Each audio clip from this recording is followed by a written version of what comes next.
main character, Ari Green, isn't based on anyone in particular, and in fact, I never knew that there was a Jewish detective in the Toronto Police Force, but I found out one day that there was one homicide detective, and I made a point of trying to never meet him. I met him once for a second, shook his hand, and so he seems to be a complete and utter figment of my imagination. Being a criminal lawyer, I hear extraordinary stories almost every day, and none of the stories that I write about are based on actual cases. In fact, they couldn't be, which is sometimes a shame because sometimes people tell me things that would be great. But I think I take just a little bit out of every case, or many cases, to kind of swirl them together somehow to make a story. People always ask me, when do I write, given that I'm a lawyer and a writer, and the answer is I just write all the time. And fortunately, Simon Schuster now wants me to write a book a year. So I'm actually doing more writing, but I'm still very, very dedicated to practicing law and to my clients.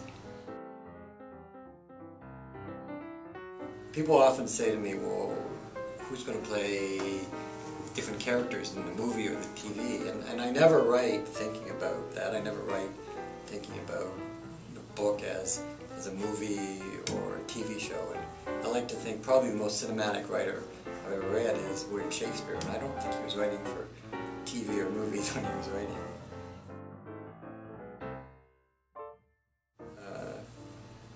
The stories are all set in Toronto. This is going to be a very long-standing series, I hope.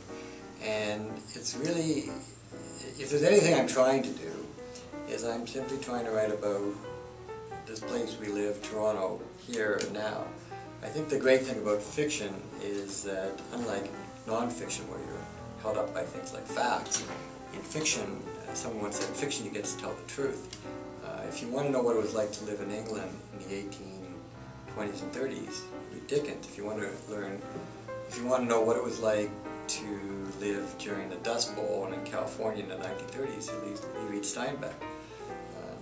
When I first sold the book to Simon Schuster, the publisher said that what he liked so much about Old City Hall is it reminded him of Tom Wolfe's Bonfire of the Vanities. Now, I'm not saying I'm any of those three writers, but I think my greatest hope for these books is that one day someone would look back and say, that's what it was like in Toronto in the year 2009, 10, 11, hopefully for many years to follow.